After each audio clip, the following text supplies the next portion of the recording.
Boa tarde para vocês.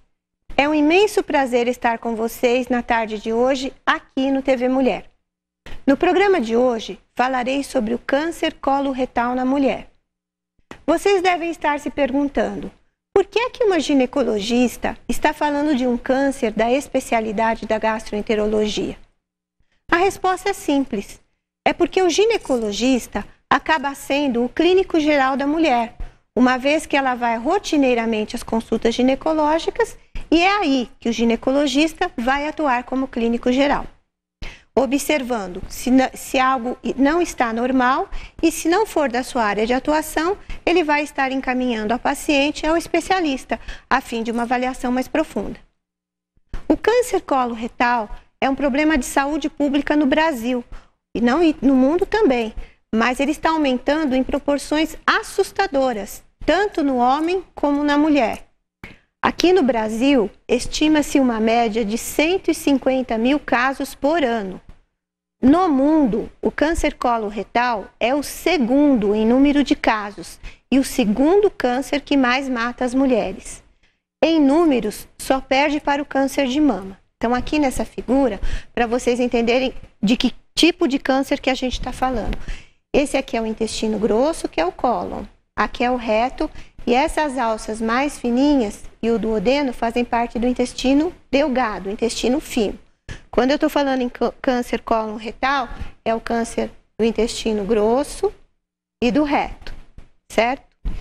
Bom, os sintomas do câncer coloretal são alterações do hábito intestinal, ou seja, a pessoa tem períodos de diarreia intercalados com períodos de prisão de ventre. Eliminação de sangue ou muco nas fezes, dor abdominal, distensão abdominal, flatulência, que seriam gases, massa abdominal palpável, perda de peso, obstrução intestinal.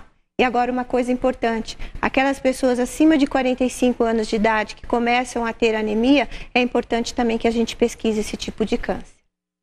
Alguns fatores podem aumentar o risco para o desenvolvimento do câncer coloretal, como a história familiar. A gente sabe que 1 em cada 10 casos tem origem familiar. Outro fator importante é a dieta pobre em fibras e rica em gorduras. Também a presença de pólipo intestinal, uma vez que o pólipo, que é uma lesão benigna, pode virar câncer. Então aqui, ó, nessa figura, vocês estão vendo, ó, aqui é o intestino grosso, né, o cólon, e aqui é um pólipo. E aqui é a imagem do pólipo numa colonoscopia. Na próxima figura, vocês têm também a imagem do pólipo na colonoscopia, tá? Isso aqui não é câncer, é uma lesão benigna, mas que tem um potencial grande de se transformar em câncer. Por isso que é importante a gente estar fazendo prevenção, tá? Uma boa notícia é que esse câncer pode ser detectado precocemente e, com isso, até ter cura. Para a sua prevenção, podemos nos valer do toque retal, a pesquisa de sangue oculto nas fezes, mas esse é um exame que tem muita falha, e a colonoscopia, que é um exame que, por meio de um tubo flexível com fibra óptica na ponta, introduzido pelo reto, permite a visualização direta do intestino.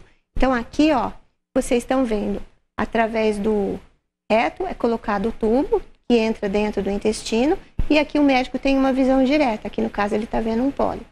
Na próxima figura, olha aqui, ó, o tubo é colocado através do reto, isso aqui é para vocês verem até onde ele chega, até onde ele atinge. E aqui na ponta dele tem uma luz, certo?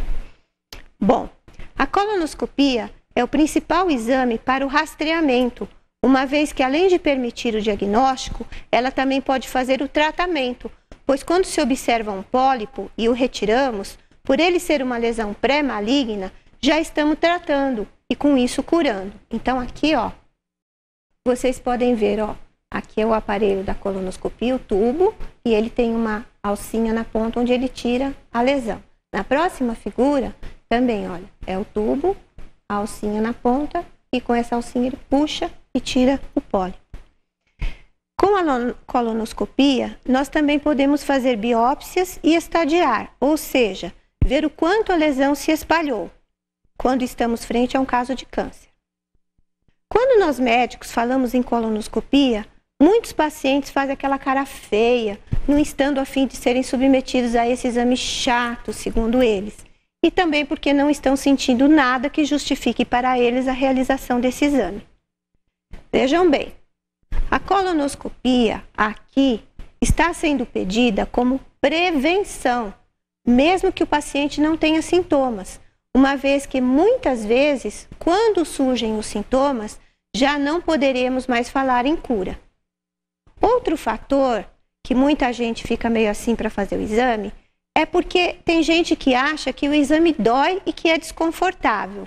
Isso não é verdade, uma vez que o exame é realizado com o paciente sedado, o que torna o exame tolerável. O paciente dorme e quando acorda, o exame já terminou e ele não sentirá nenhuma dor ou desconforto após a realização do exame. Devido aos índices alarmantes da ocorrência do câncer de colo retal, a colonoscopia deve ser realizada rotineiramente a partir dos 45, 50 anos. Se o resultado for normal, alguns autores preconizam sua repetição a cada 5 anos, enquanto outros autores sugerem que seja repetida a cada 10 anos. Essa prevenção deve ser realizada até os 70 a 80 anos de vida. Agora eu vou falar uma coisa muito importante. Em quem teve ou tem um parente de primeiro grau com câncer de colo retal, a primeira colonoscopia deve ser realizada aos 40 anos de idade, ou então 10 anos antes que o seu parente que apresentou a doença. Então, um exemplo, se o seu parente teve a doença aos 40 anos, você vai fazer sua primeira colonoscopia aos 30 anos. Existem alguns fatores ligados ao estilo de vida que também previnem o aparecimento do câncer coloretal. E esses fatores são aumento na ingestão de fibras, evitar comer carne vermelha, evitar comer carne processada, como é o caso da linguiça, salsicha, salame, evitar o tabagismo, evitar a ingestão de bebidas alcoólicas, fazer atividade física, manter-se dentro do seu peso ideal. A gente sabe que o estilo de vida é importante não só aqui, como também para outros cânceres e doenças.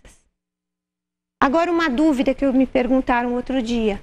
Se o câncer coloretal é provocado pelo HPV, que é o papiloma vírus. Não, gente, ele não tem nenhuma relação com o HPV. O câncer de ânus é que está relacionado ao HPV, certo? Agora me diga, você já chegou aos seus 45, 50 anos? Se sim, vá procurar um especialista para fazer a colonoscopia. Não podemos nos esquecer de que prevenção é tudo. Com isso, eu termino o TV Mulher de hoje. Tenham uma ótima semana e não se esqueçam de cuidar bem do seu corpo, porque ele é o seu maior instrumento. Se tiverem sugestões, por favor, enviem para o e-mail que está aqui na tela, tá? Espero vocês na próxima semana, aqui no TV Mulher, para falarmos um pouquinho mais sobre sua saúde. Tchau!